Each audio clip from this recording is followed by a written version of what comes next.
Hi everyone, in this video we are going to cover class 11th biology 9th chapter which is biomolecule। तो इस video में हम NCERT के line by line go through करके biomolecules पूरे chapter को cover करने वाले हैं। जो भी इंपॉर्टेंट क्वेश्चंस होंगे इसके वो भी मैं साथ साथ आपको बताती चलूँगी।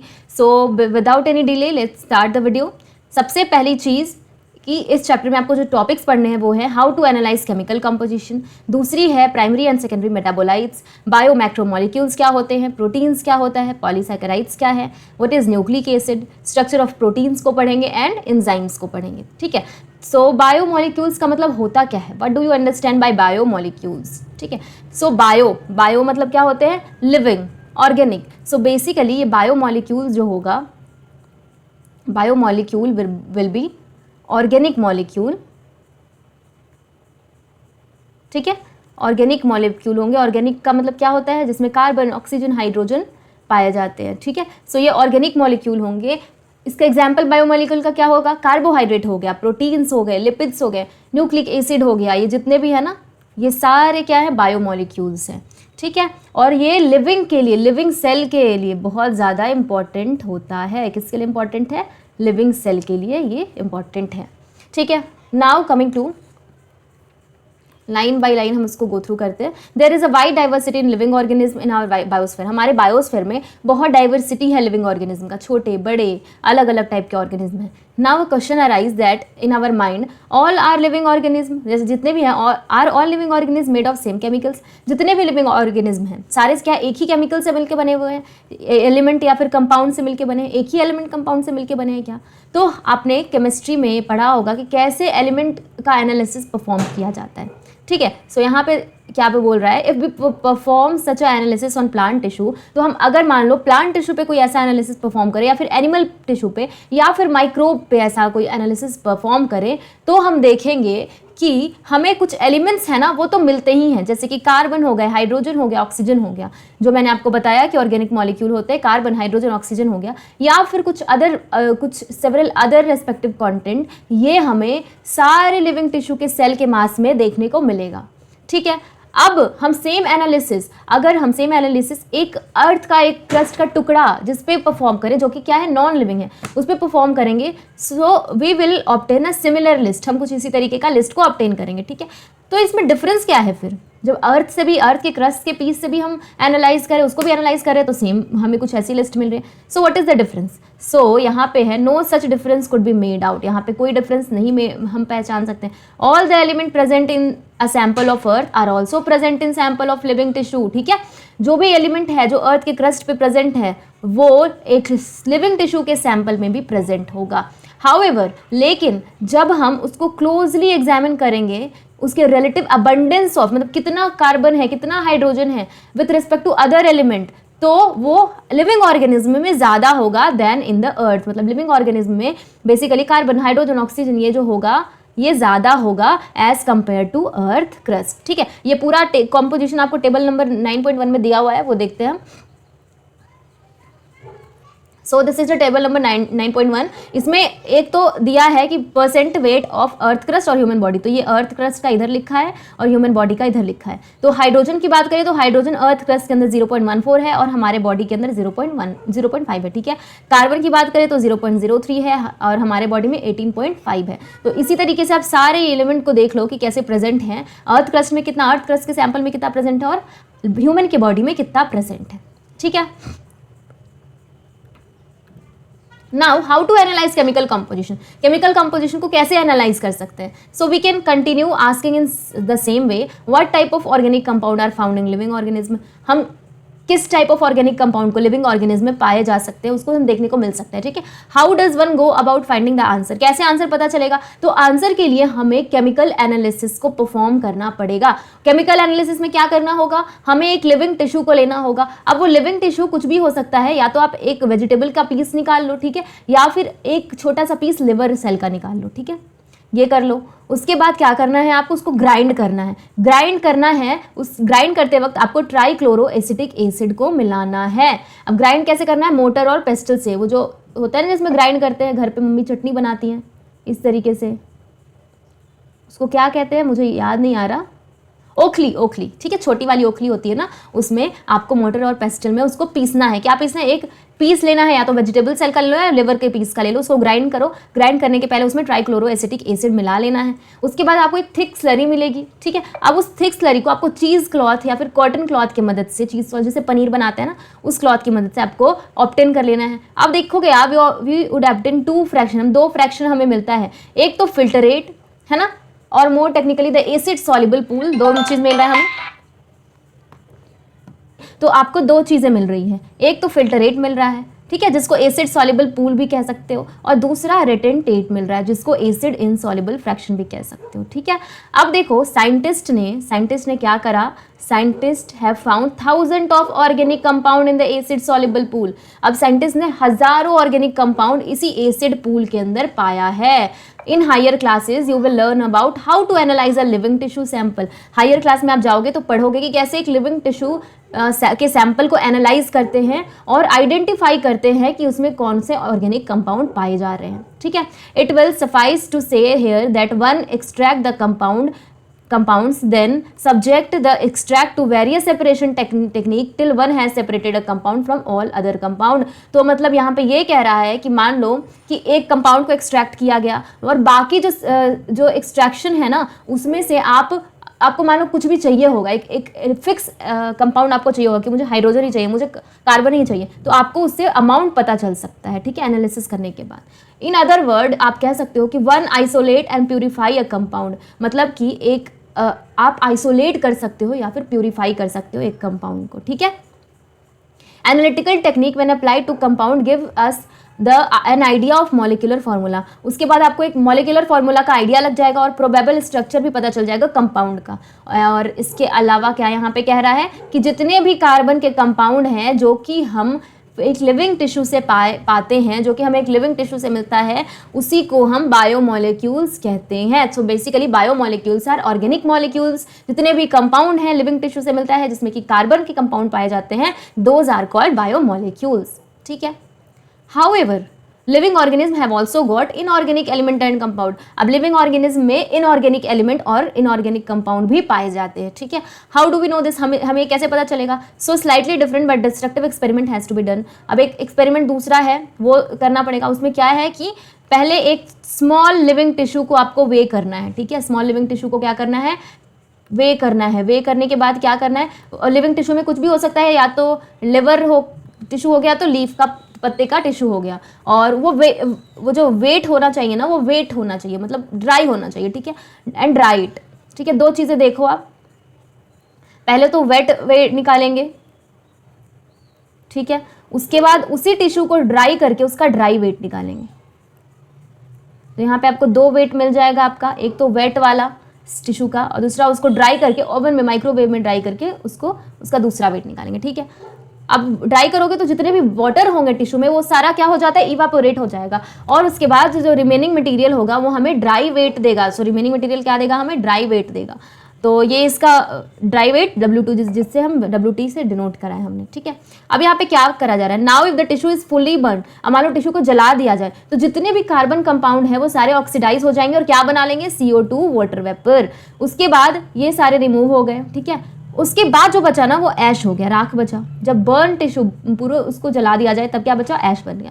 अब इसी ऐश के अंदर क्या मिलेगा हमें? इनऑर्गेनिक एलिमेंट जैसे कि कैल्शियम, मैग्नीशियम एटसेट्रा, ठीक है। और इसके अलावा इनऑर्गेनिक कंपाउंड भी मिलेंगे जैसे कि सल्फेट हो गया, फॉस्फेट हो गया, ठीक है। और ये सारे जो आपके एसिड सॉल्युबल फ्रैक्शन में भी देखने को मिलेंगे। 2 हमारे पास था, एक एसिड इनसॉल्युबल और एक एसिड सॉल्युबल। तो ये acid insoluble as well as acid soluble fraction में भी देखने को मिलेगा। इसीलिए एलिमेंट एनालिसिस जब दिया जाता है, एलिमेंटल कॉम्पोजिशन उसमें लिविंग टिश्यू का, उसमें क्या क्या है? इन the form of hydrogen, oxygen, chlorine, carbon etcetera, ठीक है। While analysis of compound gives an idea of organic and inorganic component, लेकिन जब उसको आप एनालाइज करते हो तो आपको आइडिया लगता है कि इसमें कितने ऑर्गेनिक कंपोनेंट है, कॉन्स्टिट्यूएंट है, और कितने इनऑर्गेनिक कॉन्स्टिट्यूएंट है। तो टेबल नंबर 9.2 में आपको दे रखा है a list of inorganic constituent of living tissue। Inorganic constituent का पूरा लिस्ट दे रखा है। सोडियम हो गया, पोटेशियम हो गया, कैल्शियम, मैग्नीशियम, वाटर और अदर कंपाउंड, ये सारे इनऑर्गेनिक कंपाउंड है, ठीक है। अब क्या यहाँ पे बोल रहा है? From a chemistry point of view, one can identify the functional group like aldehyde, ketones, aromatic compound, etc. तो आप क्या कर सकते हो, केमिस्ट्री में आप टेस्ट करते हो, बहुत सारे टेस्ट करते हो, कार्बोहाइड्रेट का टेस्ट, प्रोटीन का टेस्ट, उसकी मदद से बाकी आप अल्डिहाइड, कीटोन, अरोमेटिक कंपाउंड, ये सब पता लगा सकते हो कि फंक्शनल ग्रुप कौन सा अटैच होता है, ठीक है। But from a biological point of view, but biology की तरफ से देखें तो आप उसको क्लासीफाई कर पाओगे अमीनो एसिड में, न्यूक्लियोटाइड बेसिस में, फैटी एसिड में, तो इस तरीके से, ठीक है।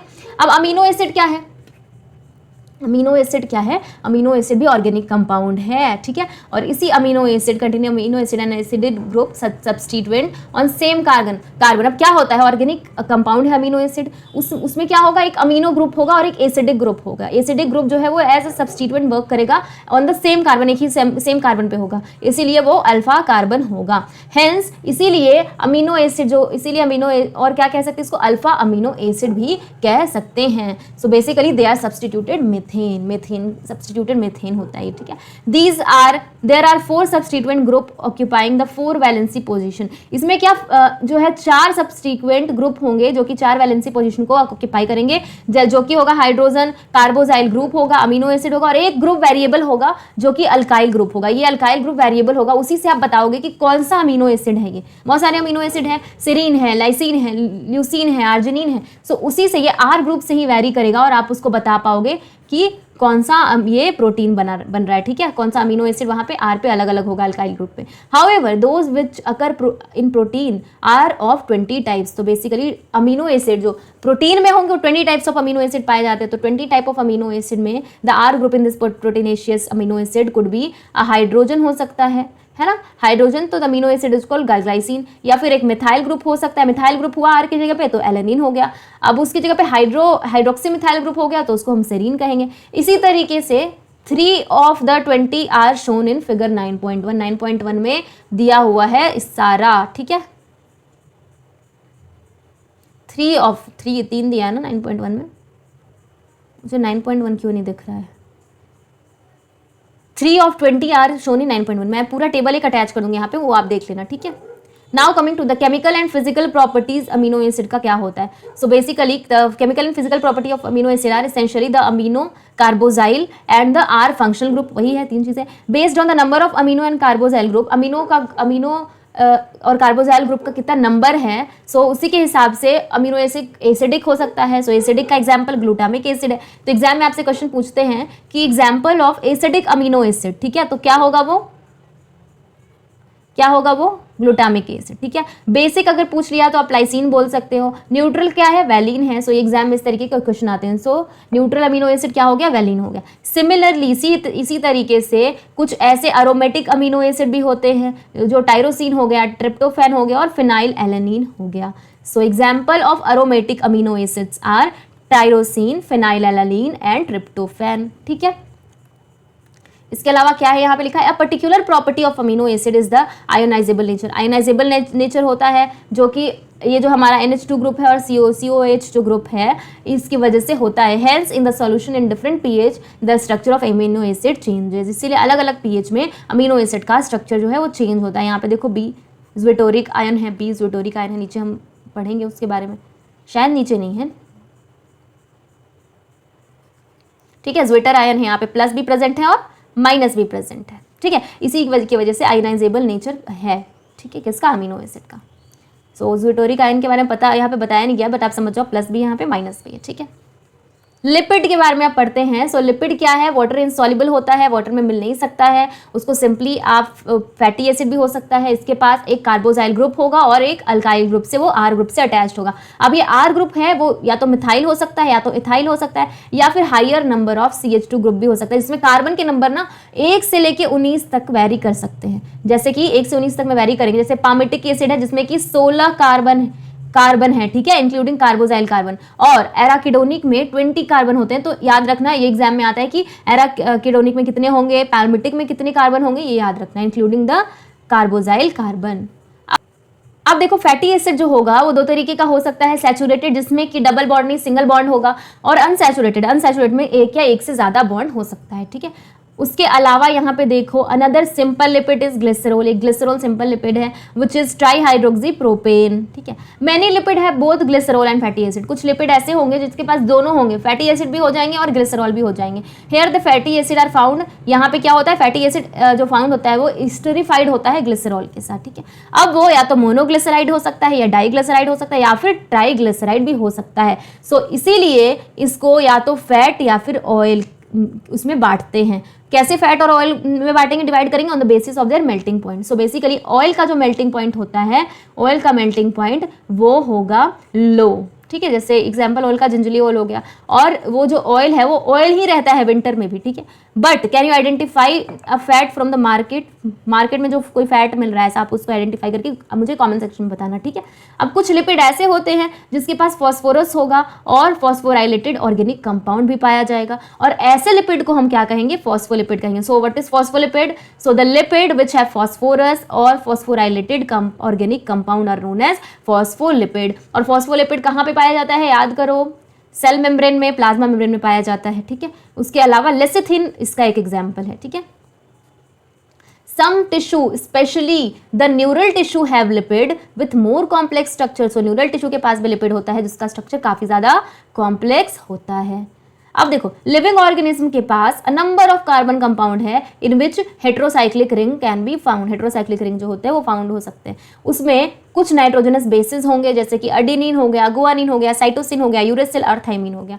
अब आप देखोगे तो अटैच कैसे रहेगा, when found attach to sugar, अगर ये जो ग्रुप है अगर ये शुगर के साथ अटैच होगा तो हम इसको न्यूक्लियोसाइड कहेंगे, ठीक है। अगर if a phosphate group is found esterified to sugar तो हम उसको न्यूक्लियोटाइड कहेंगे। तो जब सिर्फ शुगर के साथ अगर ये रहेगा अटैच तो हम इसको न्यूक्लियोसाइड कहेंगे, लेकिन अब शुगर के अलावा एक फॉस्फेट ग्रुप भी अगर उसमें मिल जाएगा तो हम उसको न्यूक्लियोटाइड्स कहेंगे, ठीक है।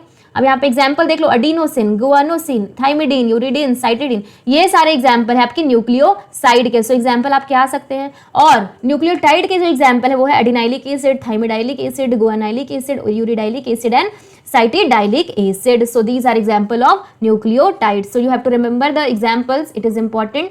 अब देखो न्यूक्लिक एसिड जैसे कि DNA है, RNA है, इसमें क्या पाए जाते हैं, इसमें सिर्फ न्यूक्लियोटाइड होंगे, ठीक है।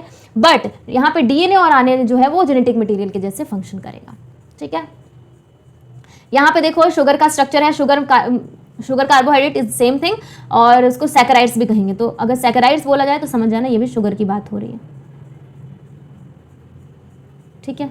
यहाँ पे क्या बताया गया है, ग्लूकोज जो C6H12O6 आपने पढ़ा होगा बहुत पहले से ही, और ये राइबोज शुगर है, ठीक है, राइबोज शुगर है, और ये ग्लूकोज है, ठीक है। इसमें देखो इसका स्ट्रक्चर याद रखना, एग्जाम में आ सकता है, आपको स्ट्रक्चर बना दिया जाएगा और आपको पता पूछेंगे क्या होता है।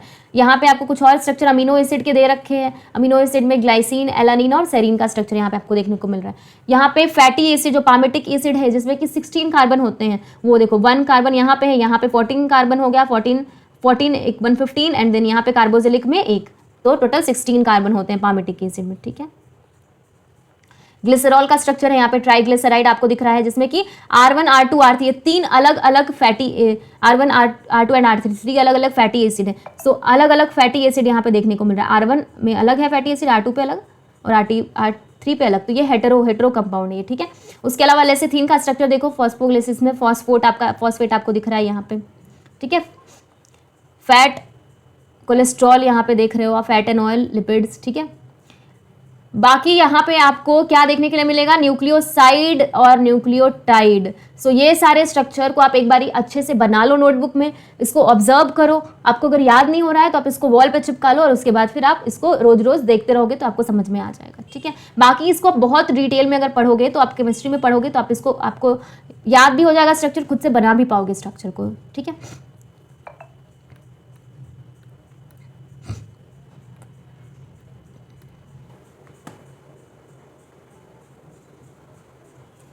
तो चलो देखते हैं एनसीईआरटी का क्या कहना है प्राइमरी और सेकेंडरी मेटाबोलाइट्स के बारे में। So the most exciting aspect of chemistry deal with isolating thousand of compound, small या फिर बिग कंपाउंड, जो कि हम लिविंग ऑर्गेनिज्म से आइसोलेट कर सकते हैं। Determining there structure if possible, synthesising them, हम उसके स्ट्रक्चर को पढ़ते हैं, अगर सिंथेसाइज करना पॉसिबल है तो सिंथेसाइज भी कर सकते हैं, ठीक है।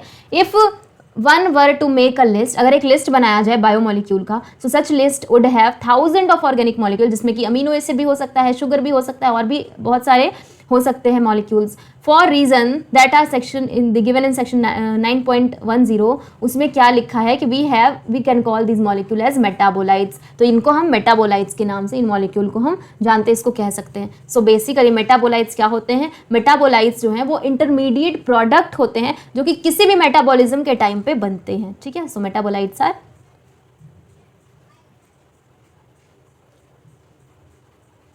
इंटरमीडिएट प्रोडक्ट्स, ठीक है, जो कि किसी मेटाबॉलिज्म के टाइम पे बनते हैं। अब ये मेटाबॉलिज्म के टाइम पे बनते हैं जिसको कि कैटलाइज किया जाता है बहुत सारे एंजाइम की मदद से, है ना, जो कि सेल के ही अंदर होता है, ठीक है। अब क्या इसमें बता रहा है कि एनिमल सेल के अंदर नोटिस किया गया कि presence of all such category of compound, जो कि फिगर 9.1 में आपको दिखाया गया था। So these are called primary metabolites. सो बेसिकली प्राइमरी मेटाबोलाइट्स जो होगा ना वो डायरेक्टली इन्वॉल्व होगा, मतलब प्राइमरी मेटाबोलाइट्स वो ऐसे केमिकल कंपाउंड होंगे जो कि सेल का ग्रोथ हो रहा है, डेवलपमेंट प्रोसेस है, उसमें डायरेक्टली इन्वॉल्व होंगे, ठीक है। सो ये डायरेक्टली इन्वॉल्व होते हैं।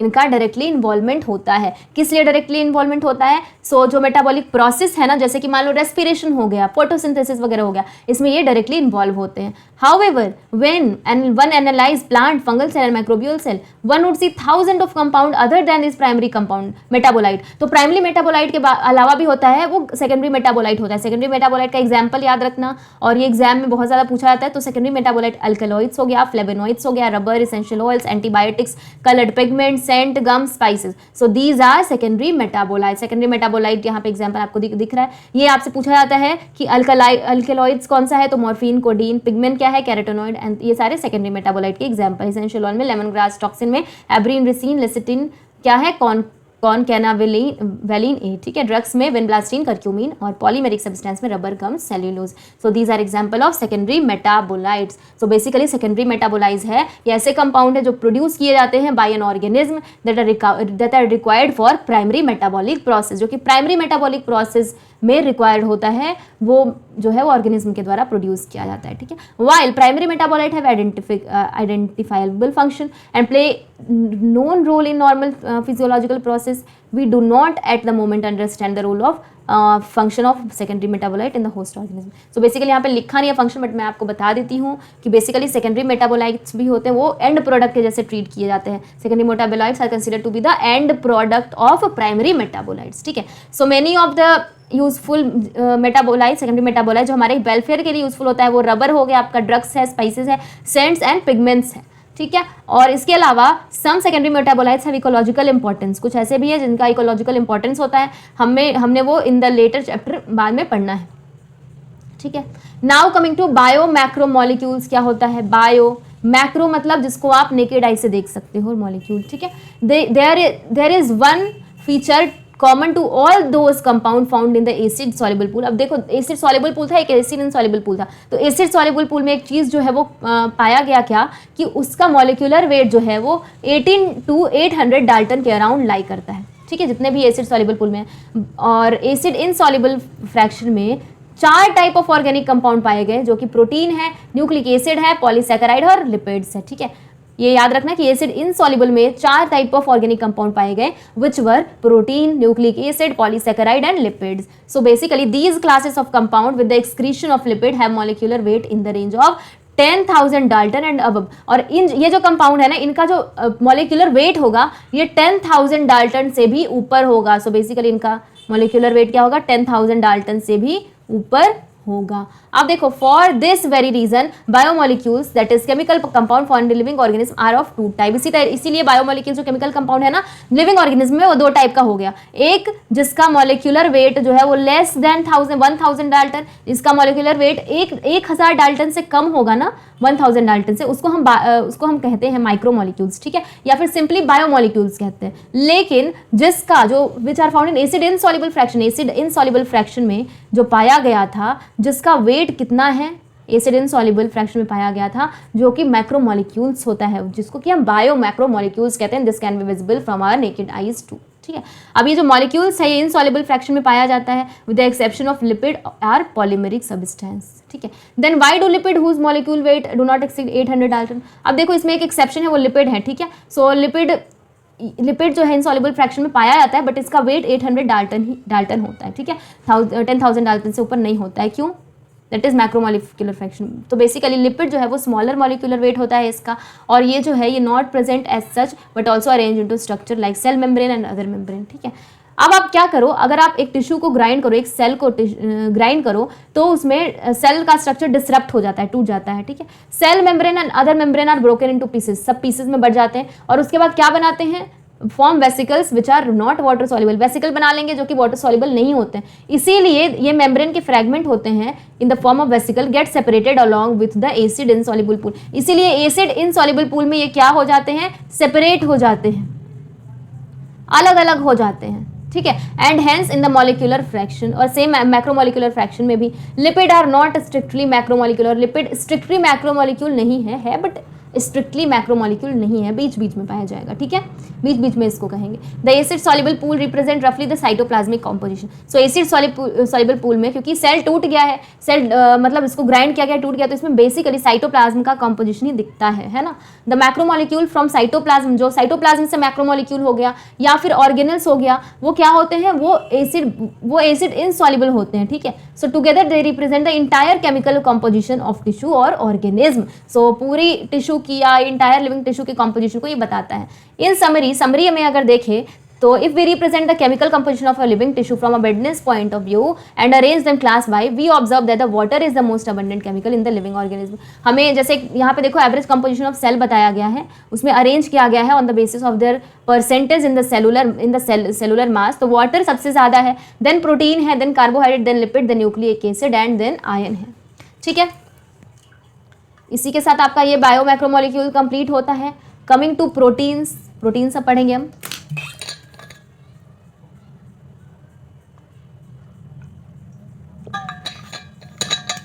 सो प्रोटीन्स क्या है, पॉलीपेप्टाइड्स हैं, ठीक है। पॉलीपेप्टाइड्स बहुत सारे पेप्टाइड से मिलकर बने हैं। They are linear chain of amino acid, बहुत सारे अमीनो एसिड जो पेप्टाइड बॉन्ड के साथ लिंक है, तो उससे क्या बन गया, आपका प्रोटीन बन गया, ठीक है।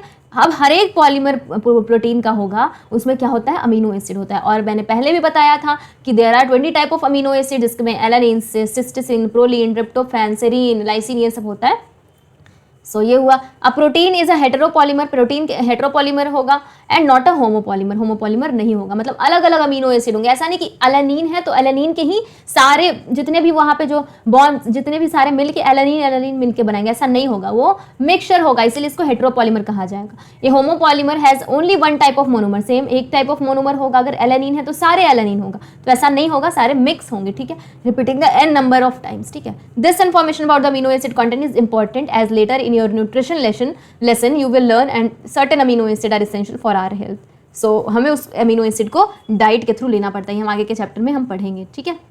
यहाँ पे कुछ प्रोटीन है और उनके फंक्शन सामने लिखा है, ये भी आपको ध्यान में रखना है, ठीक है। इसीलिए dietary protein are source of essential amino acid. So dietary protein का जो सोर्स है, वो जो सोर्स किसका होता है, इसेंशियल अमीनो एसिड का सोर्स होता है, जो हम डाइट के थ्रू लेते हैं, ठीक है। देयरफॉर अमीनो एसिड, अब इस हिसाब से अमीनो एसिड क्या हो सकता है, या तो इसेंशियल हो सकता है या तो नॉन इसेंशियल हो सकता है। इस हिसाब से amino acid can be essential और नॉन इसेंशियल। अब क्या देखो, the latter are those which are body can make while we get essential amino acid through our diet। तो जो इसेंशियल अमीनो एसिड है ना, उसको हम डाइट के थ्रू ले लेते हैं, और नॉन इसेंशियल अमीनो एसिड जो है हमारी बॉडी उसको बनाती है। तो इसेंशियल को हम क्या करेंगे, डाइट के थ्रू लेंगे, और नॉन इसेंशियल को क्या होगी, हमारी बॉडी बनाएगी, ठीक है। ये रहा, हमारी बॉडी बनाएगी। Protein carry out many function in living organism, बहुत सारे फंक्शन है प्रोटीन का हमारे बॉडी में। उन फंक्शन में देखो क्या क्या है कि न्यूट्रिएंट ट्रांसपोर्ट करेंगे across the cell membrane, fight करेंगे इन्फेक्शन से, क्योंकि एंटीबॉडीज भी प्रोटीन के ही बने होते हैं। हार्मोन्स हो गया, उसमें पाए जाएंगे, कुछ एंजाइम्स हो गए, है ना। अब इसके अलावा जो एक इंपॉर्टेंट क्वेश्चन आता है वो है आपका कोलेजन। पूछा जाएगा most abundant protein in animal world which is collagen, ठीक है। और most abundant protein in the whole biosphere, so वो क्या है, वो है RuBisCO, ribulose, bisphosphate, carboxylase, oxygenase, ठीक है। सो ये दोनों चीज़ें इंपॉर्टेंट है, इनको याद रखना, आप एग्जाम में आपसे पूछे जाते हैं, ठीक है। नाउ कमिंग टू पॉलीसैकेराइड्स, ठीक है। पॉली मतलब बहुत सारे और सैकेराइड मतलब शुगर, बहुत सारे शुगर का वो क्या है, चेन है, सही, ठीक है। सो एसिड इनसॉल्युबल पैलेट में हमने पॉलीसैकेराइड भी देखा कि पॉलीसैकेराइड भी होता है, कार्बोहाइड्रेट भी होता है। अब ये अनदर टाइप ऑफ मैक्रोमोलिक्यूल है, बेसिकली लॉन्ग चेन होगा शुगर का, जैसा कि मैंने आपको बताया। They are threads containing different monosaccharide, अलग अलग तरीके के मोनोसैकेराइड हो गए। एग्जाम्पल आपका सेलुलोज हो गया। सेलुलोज कहाँ पे पाया जाता है, याद करो, सेलुलोज सेल वॉल के अंदर पाया जाता है, ठीक है। सो सेलुलोज हो गया, polymeric polysaccharide consisting of one type of monosaccharide that is glucose. अब ग्लूकोज में एक तरीके का मोनोसैकेराइड पाया जाएगा और glucose is also a polysaccharide. Cellulose is homopolymer, basically cellulose homopolymer, मतलब एक तरीके के ही सारे जो है ग्रुप्स उसमें पाए जाएंगे, तो ये इसीलिए होमोपॉलीमर होता है, ठीक है। सेलुलोज क्या होता है, होमोपॉलीमर होता है। Starch is a variant of this but present in store house of the energy of plant tissue, ठीक है। अब इसके अलावा glycogen, animal have another variant called glycogen, glycogen होगा, ठीक है। Inulin is a polymer of fructose. अब fructose का पॉलीमर क्या है, इनुलिन है, मतलब बहुत सारे इनुलिन से मिलके क्या बन रहा है, फ्रक्टोज बन रहा है। इन अ पॉलीसैकेराइड चेन से ग्लाइकोजन मान लो, the right end of the is called reducing end और लेफ्ट एंड को हम नॉन रिड्यूसिंग एंड कहेंगे। तो यहाँ पे आपको डायग्रामेटिक व्यू दिख रहा है ग्लाइकोजन का, ठीक है। सो जो बेसिकली जो रिड्यूस, इसमें दो एंड पाए जाएंगे, एक तो रिड्यूसिंग और एक तो नॉन रिड्यूसिंग। उसके अलावा it has a branches as shown in the form of cartoon, branches हैं सारे कार्टून के फॉर्म में आपको देखने को मिल रहे हैं, ठीक है। स्टार्च जो है वो हेलिकल सेकेंडरी स्ट्रक्चर बनाता है, हेलिकल लाइक स्ट्रक्चर बनाता है, सेकेंडरी स्ट्रक्चर बनाता है। In fact starch can hold I2 molecule, iodine molecule in the helical portion, और ये जो स्टार्च और आयोडीन है वो क्या, ब्लू इन कलर होंगे। उसके अलावा cellulose doesn't contain any complex helices and hence can't hold I2। सो ये बेसिकली ये जो है आपका क्या लिखा है, स्टार्च में होंगे I2 बट सेलुलोज में नहीं होंगे, बिकॉज सेलुलोज के पास हेलिकल नहीं है, कॉम्प्लेक्स हेलिसेस नहीं प्रेजेंट है, और हेलिसेस नहीं प्रेजेंट है इसीलिए ये आयोडीन को होल्ड नहीं कर सकता है, ठीक है। I hope you are getting my points. Now coming to plant cell are made of cellulose, ये मैंने आपको बता दिया। पेपर जो है वो प्लांट के पल्प से बनता है, और cotton fibre, and cotton fibre is cellulosic, cellulosic के नेचर होता है, इसीलिए there are more complex polysaccharide in nature, polysaccharide complex, there are more complex polysaccharide in nature, और भी कॉम्प्लेक्स पॉलीसैकेराइड है जो बहुत ज़्यादा कॉम्प्लेक्स होते हैं नेचर में। They have a building block amino acids sugar and chemically modified sugar, उनके पास building blocks amino acid sugar, amino sugar होंगे या फिर मॉडिफाइड शुगर होंगे। एग्जाम्पल क्या है इसका, ग्लूकोसामीन हो गया, N-एसिटाइल गैलेक्टोसामीन हो गया, ये सब जो देखो ये सब हो गया, ठीक है। इसके अलावा जो आर्थ्रोपोड का एक्सोस्केलेटन है ना, उसका भी कॉम्प्लेक्स पॉलीसैकेराइड का स्ट्रक्चर होता है जिसको काइटिन बोला जाता है। तो chitin is also a polysaccharide, chitin is also made of a polysaccharidic structure. So these complex polysaccharide are mostly homopolymer, तो ये बेसिकली क्या होगा, होमोपॉलीमर होता है, ठीक है, एक तरीके के ही पॉलीमर से बना होता है। Now coming to nucleic acid. अब न्यूक्लिक एसिड क्या होता है, so the other type of एक और मैक्रोमोलिक्यूल है that would find in acid in soluble fraction में, इसको भी पाया, इसको भी हम देखते थे, इसको भी हम देखा है हमने, of a living tissue is the nucleic acid, nucleic acid है। अब क्या होता है, ये पॉलीन्यूक्लियोटाइड होते हैं, यानी कि बहुत सारे न्यूक्लियोटाइड से मिलकर बने होते हैं, together with polysaccharide and polypeptide, these comprise of true molecular fraction of a living tissue और सेल, ठीक है। अभी देख लो यहाँ पे न्यूक्लिक एसिड जो होता है ना, बिल्डिंग ब्लॉक है न्यूक्लियोटाइड का, ठीक है, न्यूक्लियोटाइड का ये बिल्डिंग ब्लॉक है, ठीक है, मतलब कि न्यूक्लिक एसिड से मिलकर ये बना हुआ है। न्यूक्लियोटाइड है 3 chemically distinct component, 3 chemically distinct component होंगे, एक होता है आपका हेट्रोसाइक्लिक कंपाउंड, दूसरा आपका बना रहा है मोनोसैकेराइड होगा, तीसरा उसमें फॉस्फोरिक एसिड या फिर फॉस्फेट ग्रुप होगा, ठीक है, जैसा कि हमने 9.1 फिगर में ऊपर देखा था। अब क्या होता है heterocyclic compound in nucleic acid, वो क्या होगा, नाइट्रोजनस बेस होगा। नाइट्रोजनस बेस आपको पता होगा adenine, guanine, uracil, cytosine, thymine होता है, ठीक है। अब यहाँ पे एडेनिन और गुआनिन है ना, वो सब्सटीट्यूट हो जाएगा प्यूरिन से, ठीक है, बाकी रेस्ट सब्सटीट्यूटेड बाय पिरिमिडिन, बाकी सब किससे सब्सटीट्यूट हो जाएगा, पिरिमिडिन से सब्सटीट्यूट हो जाएगा। तो याद रखना कि एडेनिन और गुआनिन सब्सटीट्यूट हो रहा है प्यूरिन से, और बाकी सब सब्सटीट्यूट हो रहा है पिरिमिडिन से, okay. The skeletal heterocyclic ring is called purine and pyrimidine respectively, तो प्यूरिन कहेंगे और पिरामिडीन कहेंगे स्केलेटल हेट्रोसाइक्लिक स्ट्रक्चर को, ठीक है। The sugar found in polynucleotide is either ribose, अब जो शुगर पॉलीन्यूक्लियोटाइड में पाया जाएगा वो या तो राइबोज होगा जो कि एक मोनोसैकेराइड पेंटोज होगा, या फिर 2-डीऑक्सीराइबोज हो सकता है, ठीक है। न्यूक्लिक एसिड कंटेनिंग डीऑक्सीराइबोज, अगर मान लो न्यूक्लिक एसिड इसमें डीऑक्सीराइबोज हो गया तो क्या हो गया, वो डीएनए हो गया, और जिसमें राइबोज हुआ, ठीक है, तो वो क्या हो जाएगा, राइबोन्यूक्लिक एसिड, या फिर उसको आरएनए कहेंगे, ठीक है। इसलिए यहाँ पे राइबोज बताया गया तो इधर राइबोज हो गया या फिर डीऑक्सीराइबोज हो गया, तो डीऑक्सीराइबोज हो गया तो डीएनए हो गया, और राइबोज हो गया तो आरएनए हो गया,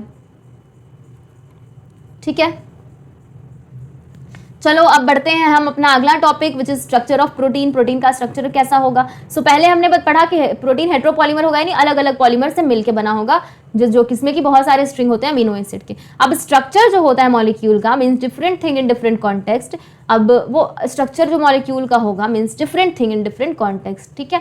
इनऑर्गेनिक केमिस्ट्री, ऑर्गेनिक केमिस्ट्री में आपने देखा होगा कि structure invariably refers to molecular formula. Structure molecular formula पे डिपेंड करेगा, जैसे मान लो NaCl MgCl जितने भी स्ट्रक्चर हैं, ठीक है। बाकी ऑर्गेनिक केमिस्ट ऑलवेज राइट अ टू डायमेंशनल व्यू बनाते हैं while representing the structure formula, जैसे बेंजीन हो गया, नैप्थलीन हो गया, ठीक है। और फिजिसिस्ट क्या करेंगे कि वो 3 डायमेंशनल व्यूज बनाएंगे। यहाँ पे 2 डायमेंशनल व्यूज बनाते हैं केमिस्ट, और फिजिसिस्ट क्या करते हैं 3 डायमेंशनल व्यू 3D व्यू बनाते हैं फॉर मॉलिक्यूलर स्ट्रक्चर। लेकिन बायोलॉजिस्ट जो है वो क्या करेंगे, प्रोटीन के स्ट्रक्चर को 4 लेवल में क्या करते हैं, डिस्क्राइब कर देते हैं। अब क्या होता है यहाँ पे the sequence of amino acid, यहाँ पे एक तो पहला है पोजिशनल इन्फॉर्मेशन प्रोटीन का which is the first amino acid and which is second and so on. तो पहले फर्स्ट वाला हो गया, देन सेकेंड वाला हो गया, देन सो ऑन, और पहला होगा उसके बाद so on. So primary structure उसको कहा जाएगा, ठीक है, of a protein. Primary structure protein का होगा। Then a protein is imagined as a line. अगर लाइन से इमेजिन हुआ, the left end represent the first amino acid, उसका लेफ्ट एंड जो होगा वो फर्स्ट अमीनो एसिड रिप्रेजेंट करेगा, और राइट एंड जो होगा वो लास्ट अमीनो एसिड रिप्रेजेंट करेगा। तो इसमें जो फर्स्ट अमीनो एसिड होगा वो एन टर्मिनल अमीनो एसिड होगा, ठीक है। तो फर्स्ट वाला होगा एन टर्मिनल होगा, और जो लास्ट वाला होगा ना वो सी टर्मिनल अमीनो एसिड उसको कहा जाएगा, ठीक है। बाकी यहाँ पे क्या लिखा है, protein thread doesn't exist throughout the extended rigid rod. सो ये जो प्रोटीन जो थ्रेड है वो पूरा लास्ट तक एक्सटेंडेड रिजिड रॉड में नहीं एग्जिस्ट करता है। जो थ्रेड होते हैं folded in the form of helix, of course only some portion of the protein thread are arrange in the form of helix. कुछ पोर्शन ही हेलिक्स के फॉर्म में अरेंज होते हैं। In protein only right hand helix observe. Protein में सिर्फ right hand वाला helix observe होगा, नो लेफ्ट हैंड हेलिक्स आपको ऑब्जर्व देखने को मिलेगा, ठीक है। Other region of protein threaded are folded into other form which is called secondary structure. बाकी जो है अदर रीजन है प्रोटीन थ्रेड का जो फोल्डेड है अनदर फॉर्म में, उसको हम सेकेंडरी स्ट्रक्चर कहते हैं। सो यहाँ पे आप देख रहे हो, यहाँ पे सेकेंडरी प्राइमरी हो गया, देन सेकेंडरी हो गया, देन टर्शियरी स्ट्रक्चर हो गया, देन क्वाटरनरी स्ट्रक्चर हो गया। सो ये वेरियस लेवल हो गया प्रोटीन का। देखो एक कैसे एकदम सिंपल सीधा सा चेन है, फिर ये हेलिक्स के फॉर्म में है, फिर देखो इसमें और ज्यादा हेलिक्स है, और क्वाटरनरी आपको यहाँ पे पता चल रहा होगा, सी, ठीक है। So basically tertiary structure this gives us 3 dimensional view of protein. इससे हमको 3D व्यू देखने को मिलेगा प्रोटीन का। 3D व्यू टर्शियरी से हमें देखने को मिलेगा, ठीक है। Tertiary structure is absolutely necessary for the biological activities of protein, ठीक है। अब इसके अलावा assembly of more than 1 polypeptide और subunit, the manner in which these individual folded peptide of subunit are arranged with respect to each other. अब क्या है, तो लिनियर स्ट्रिंग में होंगे, या तो स्फेयर अरेंज्ड होंगे, 1 अपॉन ईच अदर होंगे in the form of cube या फिर प्लेट के फॉर्म में। अब देखो is the architecture of a protein otherwise called quaternary structure. Otherwise इसको क्या कहेंगे, क्वाटिनरी स्ट्रक्चर कहेंगे, या फिर आर्किटेक्ट ऑफ प्रोटीन, ठीक है। अब देखो एडल्ट ह्यूमन हीमोग्लोबिन के पास 4 सब यूनिट होते हैं, ठीक है। 2 of this are identical, 2 identical है एक दूसरे से, बाकी एक अल्फा टाइप होगा और 2 जो सब यूनिट होगा 2 सब यूनिट वो बीटा टाइप होगा, ठीक है। सो ये सब मिलके क्या बनाएगा आपका हीमोग्लोबिन मॉलिक्यूल बनाएगा। हीमोग्लोबिन मॉलिक्यूल वो क्या होता है, उसके पास 4 सब यूनिट्स होते हैं, ठीक है। I hope it is clear. Now हमारे पास क्या बचा है, अगला टॉपिक क्या है हमारा, वो है एंजाइम। सो एंजाइम क्या होगा, so almost all enzymes are protein. जितने भी एंजाइम है ना ऑलमोस्ट सारे ही प्रोटीन्स होते हैं, प्रोटीन्स के बने होते हैं। There are some nucleic acid that behave like enzyme. कुछ न्यूक्लिक एसिड भी होते हैं जो एंजाइम लाइक बिहेव करते हैं, these are called ribozymes. So nucleic acid which behave like enzyme are known as ribozymes, ठीक है। One can depict an enzyme by line diagram. Line diagram से आप एंजाइम को डिपिक्ट कर सकते हो। An enzyme like protein has a primary structure that is amino acid sequence of the protein, ठीक है। लेकिन N enzyme like any protein है सेकेंडरी एंड टर्शियरी स्ट्रक्चर, मतलब या तो प्रोटीन ऐसा एंजाइम भी होगा जिसको प्रोटीन लाइक स्ट्रक्चर होगा, प्राइमरी हो सकता है, सेकेंडरी हो सकता है, टर्शियरी हो सकता है, ठीक है। When you look at tertiary structure you will notice that the backbone of protein chain fold upon its. अब 3D स्ट्रक्चर में आप देखोगे तो आप देखोगे कि जो बैकबोन है ना प्रोटीन चेन का वो फोल्ड किया हुआ है खुद के ऊपर ही, और ये जो चेन है ना वो क्रिस क्रॉस करा हुआ है, अपने आप में ही क्रिस क्रॉस करके बना हुआ है। आपने ये पिक्चर में भी देखा होगा, देखो किस तरीके से ये आपको टर्शियरी प्रोटीन दिख रहा है, ठीक है। Now one such pocket is the active side, उसी में एक पॉकेट है जो एक्टिव साइड होगा। अब एक्टिव साइड बेसिकली क्या होगा, एक्टिव साइड एंजाइम का वो जो है वो पॉकेट इन विच सबस्ट्रेट फिट, यहाँ पे सबस्ट्रेट आके फिट होता है और उसके बाद enzyme through their active side catalyse reaction at high rate, उसके बाद सबस्ट्रेट आएगा, फिर एंजाइम कैटेलाइज करेगा रिएक्शन को, हाई रेट पे रिएक्शन जो है वो परफॉर्म होगा। Enzyme catalyst different from inorganic catalyst in many ways, enzyme का कैटलिस्ट इनऑर्गेनिक कैटलिस्ट से बहुत तरीके से अलग होता है, बट एक one major difference needs one is enzyme catalyst work efficiently. Enzyme जो कैटलिस्ट होता है ना वो हाई टेम्परेचर पे भी वर्क करता है, इंपॉर्टेंट है ये देखना, एंड हाई प्रेशर पे भी वर्क करता है, लेकिन जो while enzyme get damage at high temperature, लेकिन एंजाइम जो है वो हाई डैमेज हो जाएगा हाई प्रेशर पे, हाई टेम्परेचर पे, ठीक है, and are stable and retain their catalytic power at high temperature. Thermal stability is thus important quantity of such enzyme isolated from thermophilic organism, ठीक है। सो ऐसे थर्मल स्टेबिलिटी बहुत ज़्यादा इंपॉर्टेंट होता है ऐसे एंजाइम की क्वालिटी के लिए जो कि आइसोलेट किया गया है थर्मोफिलिक ऑर्गेनिज्म से, क्योंकि पीएच यहाँ पे क्या होता है, कम होगा, ठीक है। अब यहाँ पे आपको केमिकल रिएक्शन पढ़ना है, केमिकल रिएक्शन के बाद कैसे एंजाइम को हाई रेट कन्वर्जन वो देखेंगे, और ये वाला सबसे ज़्यादा इंपॉर्टेंट है, ये आपको इस ग्राफ आता है एग्जाम के अंदर, फिर नेचर देखेंगे, फिर फैक्टर देखेंगे जैसे अफेक्ट कर रहा है, फिर हम क्लासिफिकेशन और नोमेनक्लेचर देखेंगे, थोड़ा बहुत जो भी इसमें मेंशन है, बहुत कम मेंशन है, और फिर हम कोफैक्टर देखेंगे, ठीक है। So starting with chemical reaction, तो how do we understand this enzyme, इस एंजाइम को कैसे आप अंडरस्टैंड करोगे। So let us understand a chemical reaction. Chemical reaction को हम यहाँ पे देखते हैं, केमिकल कंपाउंड यहाँ पे दो टाइप ऑफ चेंजेस से गुजरेंगे, इस फिजिकल चेंज जिसमें कि सिंपली उनका शेप बदलेगा विदाउट उसमें बॉन्ड वगैरह कुछ नहीं ब्रेक होगा, सिर्फ क्या बदलेगा यहाँ पे, शेप बदलेगा, बॉन्ड ब्रेक नहीं होगा, ठीक है। और इसी प्रोसेस को हम फिजिकल प्रोसेस कहते हैं। अब फिजिकल प्रोसेस में क्या होता है, वो स्टेट भी चेंज हो जा सकता है, जैसे मान लो आइस मेल्ट होकर वाटर बना, तो इसका फिजिकल स्टेट क्या हो गया, सॉलिड से लिक्विड हो गया, और अब उसी वाटर को आप वेपराइज करोगे, गर्म करोगे, तो वेपर के फॉर्म में बदल जाएगा, तो लिक्विड से क्या गैस बन जाएगा। तो ये प्रोसेस है, यही फिजिकल प्रोसेस हो गया, इसमें कोई बॉन्ड टूटा नहीं, बस इसका फिजिकल जो चेंज है, फिजिकली ये चेंज हो गया, ठीक है, from solid to liquid to gas, ठीक है। Now when bond are broken, जब बॉन्ड टूटता है ना और नया बॉन्ड फॉर्म होता है ट्रांसफॉर्मेशन में, सो इसी को हम केमिकल रिएक्शन कहेंगे, ठीक है, इसी को हम क्या कहेंगे, केमिकल रिएक्शन कहेंगे,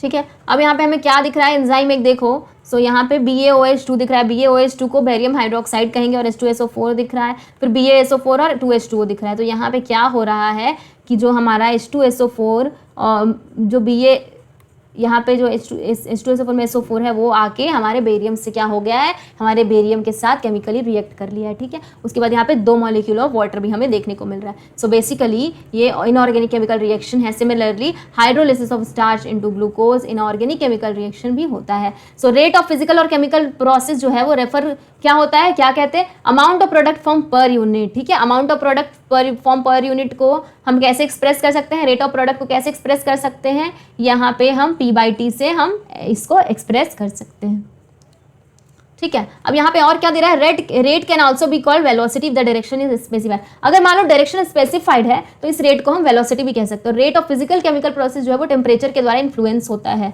ना। तो टेम्परेचर एक ऐसा एजेंट है, टेम्परेचर जो ऐसा फैक्टर है जिसकी वजह से बहुत ज़्यादा केमिकल प्रोसेस जो है इन्फ्लुएंस होता है, ठीक है। A general rule of thumb is that rate doubles और decreases by half for every 10 degree Celsius changes in other direction. अब जिस भी डायरेक्शन में चेंज हो सो रेट डबल हो जाएगा या डिक्रीज हो जाएगा बाय हाफ, ठीक है, for every 10 degree Celsius changes in each direction. 10 degree Celsius से ऊपर कर रहे हो या नीचे कर रहे हो टेम्परेचर, वो आप पे डिपेंड कर रहा है। उसी हिसाब से वो डबल भी होगा और उसी हिसाब से वो डिक्रीज भी होगा। डिक्रीज होगा तो बाई हाफ डिक्रीज होगा, और जो डबल होगा तो मतलब 2 टाइम्स बढ़ रहा है obviously.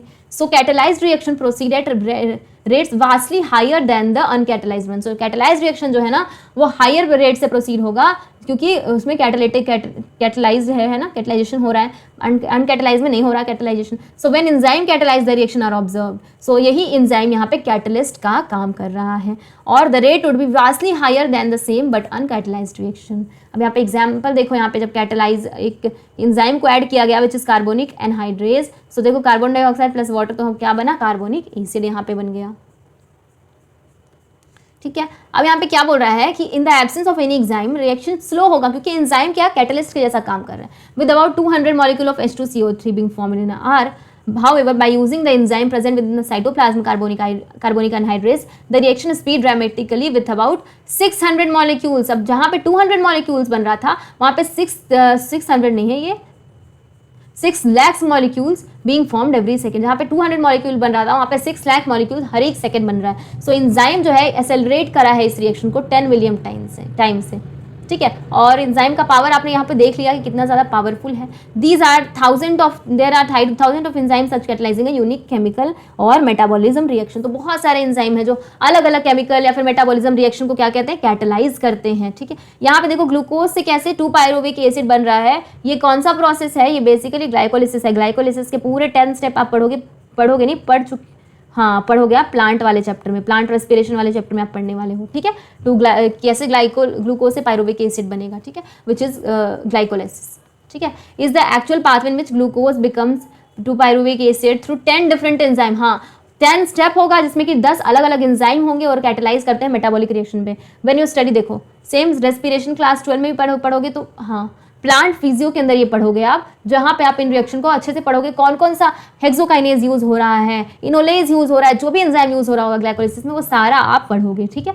Eight this stage you should know that there is metabolic pathway. अभी आप इतना जानो कि मेटाबॉलिक पाथवे होगा जिसमें कि 1 और 2 एडिशनल रिएक्शन होंगे और उसके बाद variety of metabolic and product हमें मिलेगा. इन आवर स्केलेटल सिस्टम, हमारे स्केलेटन सिस्टम में क्या होता है कि अंडरगो एनारोबिक कंडीशन में जाता है, देन लैक्टिक एसिड फॉर्म होता है और नॉर्मल एरोबिक कंडीशन में पायरुविक एसिड फॉर्म होता है. मान लो एनारोबिक कंडीशन है तो क्या फॉर्म हो रहा है, लैक्टिक एसिड फॉर्म हो रहा है. बट अगर एरोबिक कंडीशन है तो क्या फॉर्म हो रहा है, पायरुविक एसिड फॉर्म हो रहा है. ईस्ट में क्या होता है, फर्मेंटेशन के दौरान same pathway lead to production of ethanol produce करता है. हेंस इन डिफरेंट कंडीशन, यहाँ से हमें ये पता चल रहा है कि अलग अलग कंडीशन में अलग अलग प्रोडक्ट भी मिलना पॉसिबल होगा, ठीक है. Now coming to how do enzyme bring such high rates of chemical conversion. So enzyme इतना chemical conversion इतना high rate पे कैसे करता है, ठीक है. So इसको समझने के लिए हमें enzyme को थोड़ा और स्टडी करना पड़ेगा. We have already understood the idea of an active site. Active site हमने पढ़ लिया, ठीक है. Active site हो गया. The chemical or metabolic conversion refers to a reaction, ठीक है. The chemical which is converted into a product is called substrate. जो chemical है वो product में convert हो रहा है वो substrate हो गया हमारा. और enzyme जो कि प्रोटीन होगा, 3 dimensional structure होगा जिसका, वो एक उसके पास एक एक्टिव साइट होगा, वो कन्वर्ट करेगा सबस्ट्रेट को प्रोडक्ट में, ठीक है. और यहाँ पे पी से उसका सिंबल दिख रहा है, P symbolically this can be depicted. तो सबस्ट्रेट से क्या बन रहा है, प्रोटीन, सबस्ट्रेट से प्रोडक्ट बन रहा है, ठीक है. It is now to understand, ये हमें समझना है, understood, it is now understood the substrate. ये हमने समझा कि सबस्ट्रेट जो है उसको एंजाइम के साथ बाइंड करना होगा. कहाँ पे एंजाइम का बाइंड करेगा ये सबस्ट्रेट, तो ये सबस्ट्रेट एंजाइम के एक्टिव साइट में बाइंड करेगा, where there is given cleft और पॉकेट होगा जहाँ पे सबस्ट्रेट को डिफ्यूज होना पड़ेगा टुवर्ड एक्टिव साइट. उसके बाद एक ऑब्लिगेटरी फॉर्मेशन होगा and ES complex, E stand for enzyme, ठीक है. ES complex, enzyme substrate complex form होगा. उसके बाद ट्रांजिएंट फेनोमेना. अब इस स्टेट के दौरान जहाँ पे सबस्ट्रेट जो है वो एंजाइम के एक्टिव साइट से बाउंड हो जाएगा, तो सबस्ट्रेट होगा वो जाके एंजाइम के एक्टिव साइट से बाउंड हो जाएगा और एक नया स्ट्रक्चर ऑफ सबस्ट्रेट जो है वो हमें देखने को मिलेगा. इसके बाद फिर क्या होता है, बॉन्ड ब्रेकिंग होगा और या फिर मेकिंग होगा, या तो बॉन्ड बनेगा या तो बॉन्ड में या टूटेगा, ठीक है. और प्रोडक्ट रिलीज हो जाएगा, कहाँ से, एक्टिव साइट से product got released. In other word, structure of substrate get transformed into the structure of product. दूसरे वर्ड में कहें तो स्ट्रक्चर ऑफ सबस्ट्रेट जो होता है वो प्रोडक्ट के स्ट्रक्चर में क्या हो जाता है, बदल जाता है, ठीक है. And this pathway of this transformation must go through so called transition state structure, ठीक है. क्या देखने को मिला, stability is something related to energy. Stability किससे रिलेटेड है, एनर्जी से रिलेटेड है कि जितनी एनर्जी है कैसे स्टेबल होगा या नहीं होगा. स्टेटस ऑफ मोर और other structure. Hence we look at the pictorially graph into it. अब ग्राफ को देखोगे तो विदाउट एंजाइम के बिना कैसे पोटेंशियल एनर्जी जो है या प्रोग्रेस है रिएक्शन का कैसे हो रहा है, ठीक है. सो वाई एक्सिस रिप्रेजेंट करता है पोटेंशियल एनर्जी को और एक्स करता है हमारा जो है प्रोग्रेस हमारा रिएक्शन का है उसको रिप्रेजेंट करता है, ठीक है. और स्टेट द ट्रांजिशन स्टेट को भी रिप्रेजेंट करता है, ठीक है, प्रोग्रेस ऑफ रिएक्शन को. अब यहाँ पे एनर्जी लेवल जो है वो एस एंड पी के बीच में अलग अलग है, डिफरेंट है. यहाँ पे सबस्ट्रेट होगा और यहाँ पे प्रोडक्ट हो गया, एस एंड पी के भी डिफरेंट है. If P at a lower level then S, अगर पी जो है वो लोअर लेवल देन एस होगा, यहाँ पे सबस्ट्रेट का हो गया, यहाँ पे प्रोडक्ट का हो गया. तो कैसे आपको दिख रहा है यहाँ पे कि P if P at the lower level then is the energy is an exothermic. अगर P जो है लोअर है इससे, तो वहाँ पे क्या हो रहा है, रिलीज एक्सोथर्मिक रिएक्शन हो रहा है, ठीक है। One need to supply energy. अब एक्सोथर्मिक में हमें क्या देना पड़ता है, एनर्जी का सप्लाई करना पड़ता है in order to form the product. तो एनर्जी का जब सप्लाई करोगे तभी जाके क्या बनेगा, प्रोडक्ट बनेगा। One need to supply energy by heat करो उसको, ठीक है। However whether it an exothermic or a spontaneous reaction or endothermic, energy required reaction the S has to go through as much as higher energy state और transition state। तो S को हमेशा higher energy state या higher transition state से गुजरना पड़ेगा। So basically the difference in average energy content of S from the transformation is called activation energy। So basically activation energy क्या होता है, the difference क्या होगा, the difference in average energy content of S from this transition state is known as transition activation energy, ठीक है। Eventually क्या होगा, enzyme जो है enzymes eventually brings down the energy barrier making the transition of substrate to protein more easy. Substrate to protein क्या है, easily क्या हो जाएगा, वो ट्रांसफॉर्म हो जाएगा, ठीक है, एंजाइम की मदद से। नाउ हम नेचर ऑफ एंजाइम देखते हैं। एंजाइम तो हमने देखा, एंजाइम का नेचर देखते हैं। So basically enzyme has a substrate binding site in its molecule. Enzyme के पास एक साइट होगा जहां पे आके सबस्ट्रेट उससे बाइंड कर जाएगा, ठीक है। So basically so that highly reactive enzyme substrate complex is produce. तो इस हिसाब से हाईली रिएक्टिव एंजाइम सबस्ट्रेट क्या होता है, प्रोड्यूस होता है। This complex is short lived होगा, डिसोसिएट इनटू प्रोडक्ट में डिसोसिएट हो जाएगा, और उसके बाद and unchange enzyme with an intermediate formation of enzyme product complex. So basically यहाँ पे देखो कि कैसे ES कॉम्प्लेक्स जो है ये वो कैटालिसिस के लिए इसेंशियल है। यहाँ पे देखो ES EP then E+P, this is catalytic cycle of an enzyme action,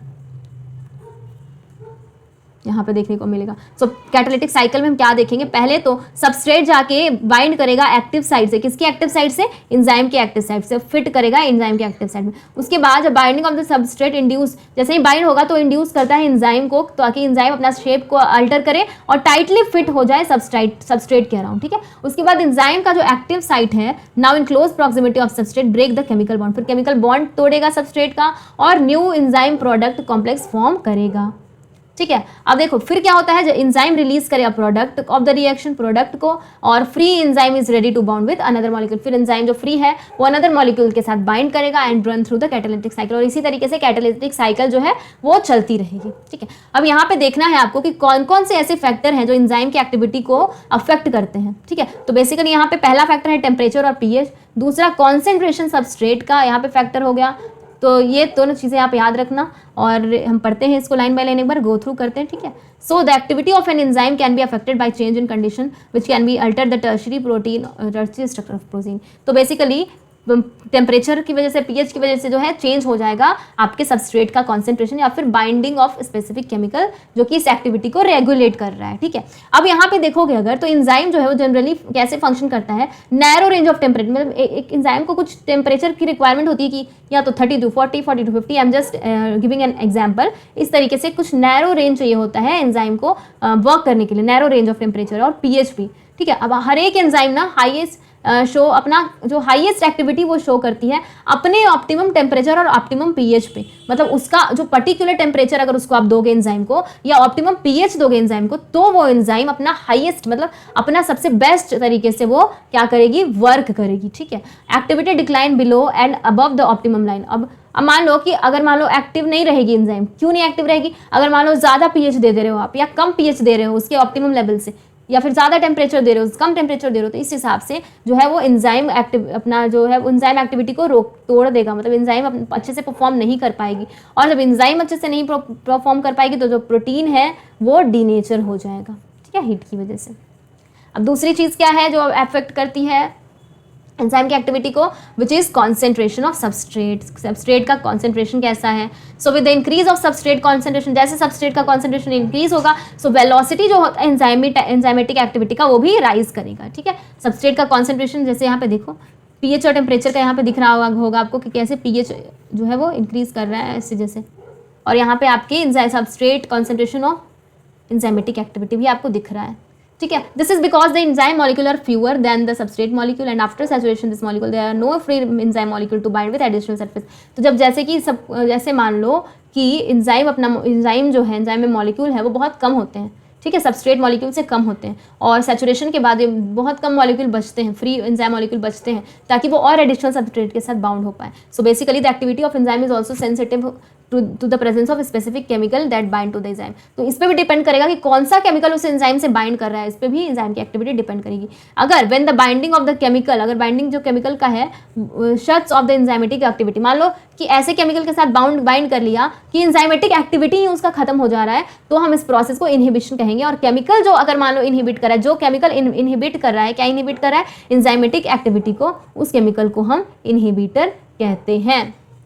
ठीक है, अब यहाँ पे क्या दिखा रहा है? When the inhibitor closely resemble the substrate in its molecular structure inhibit the activity of enzyme, it is known as competitive inhibitor. अब इस इनहिबिटर को हम कॉम्पिटिटिव इनहिबिटर कहेंगे जबकि ये इनहिबिटर क्लोजली रिजेंबल करेगा सबस्ट्रेट को उसके मॉलिक्यूलर स्ट्रक्चर में और इनहिबिट कर देगा एक्टिविटी एंजाइम का। ठीक है, तो so this is known as competitive inhibitor. अब due to close structural similarity with the substrate the inhibitor compete with the substrate. अब क्योंकि बहुत क्लोजली जो स्ट्रक्चरल सिमिलैरिटीज है, इसी की वजह से इनहिबिटर जो है ना वो कॉम्पीट करेगा सबस्ट्रेट से। इनहिबिटर और सबस्ट्रेट जो आपस में कौन क्या करेगा? लड़ाई करेगा कि कौन जाके बाइंडिंग साइट ऑफ एंजाइम से जाके बाइंड करता है। ठीक है, consequently the substrate can't bind, और उसके बाद सबस्ट्रेट नहीं बाइंड हो पाएगा। As a result the enzyme action decline, उसके बाद एंजाइम का एक्शन डिक्लाइन हो जाएगा। सो इनहिबिशन ऑफ, यहाँ पे एक एग्जाम्पल दिया हुआ है, inhibition of succinic dehydrogenase by malonate which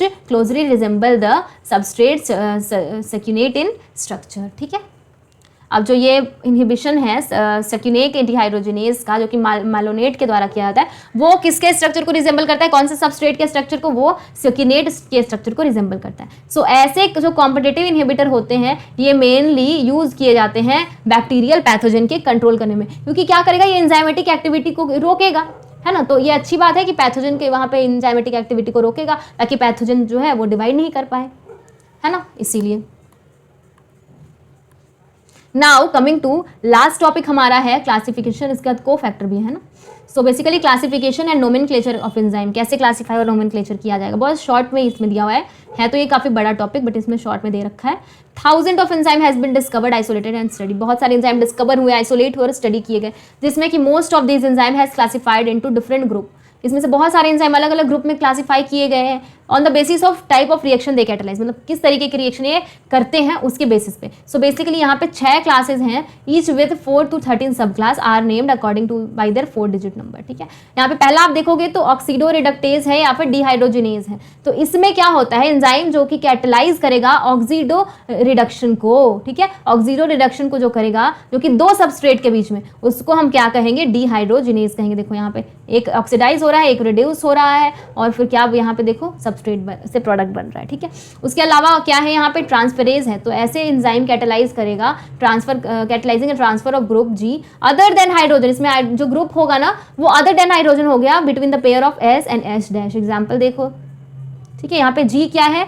ऐसा कंपाउंड, ऐसा जो है वो हाइड्रोजन के अलावा जो भी है वो होगा। अब हाइड्रोलेज देखो, हाइड्रोलेज में ऐसा एंजाइम जो एंजाइम कैटलाइज करेगा हाइड्रोलिसिस ऑफ एस्टर या फिर एथर या फिर पेप्टाइड या फिर ग्लाइकोसिडिक। तो यहाँ पे C double bond, C bond halide या फिर P एंड N बॉन्ड, ये सारे इसके एग्जाम्पल हो गए। ठीक है, उसके बाद लाइएजेस होता है, ऐसा एंजाइम जो कि कैटलाइज करेगा removal of group from substrate by mechanism other than hydrolysis leaving the double bond, यहाँ पे डबल बॉन्ड को ये छोड़ देगा। ठीक है, आइसोमेरेज में क्या होंगे? सारे एंजाइम इंक्लूड होंगे catalysing inter conversion of optical, geometrical और पोजिशनल आइसोमर्स वाले। ठीक है, लाइगेज क्या होते हैं? ऐसे एंजाइम जो कैटलाइज करते हैं लिंकिंग टुगेदर 2 कंपाउंड, जैसे कि मान लो ज्वाइन हो रहा है जैसे CO carbon oxygen, CS, CN, PO etcetera, इन सारे बॉन्ड के बीच में।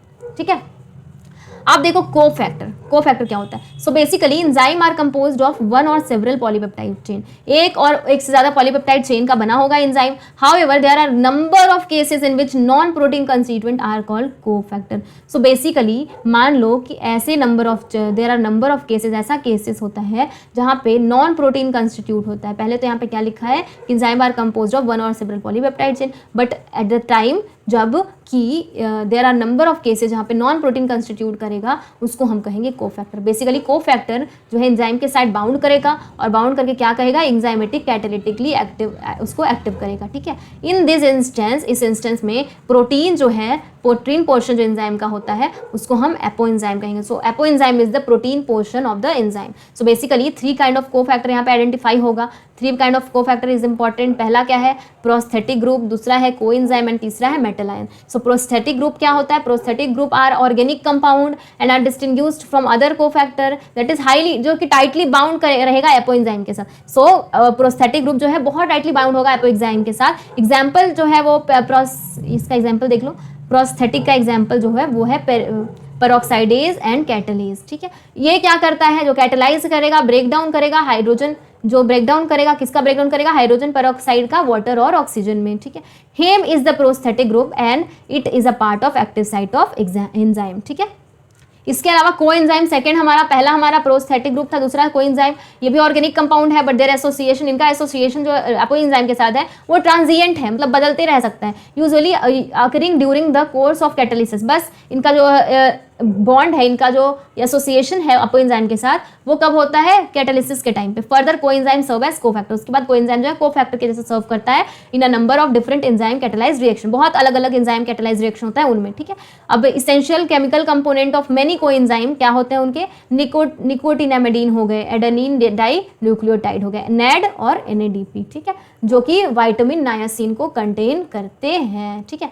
अ number of enzyme require metal ions, कुछ ऐसे एंजाइम है जो मेटल आयन की रिक्वायरमेंट रखते हैं अपने एक्टिविटी के लिए ताकि वो परफॉर्म कर पाए, कैटालिसिस कर पाए, which form coordination bond with the side chain. और ये साइड चेन एक्टिव साइड के साइड चेन के साथ क्या बनाते हैं, बॉन्ड बनाते हैं, and at the same time form one another more coordination bond with substrate. एक तो एक्टिव साइड चेन के साथ बनाएंगे और एक सबस्ट्रेट के साथ बनाएंगे। ऐसे एग्जाम्पल हो गया जिंक, जिंक को फैक्टर होता है, कब को फैक्टर होता है, किस को factor for proteolytic enzyme carboxy peptidase के लिए।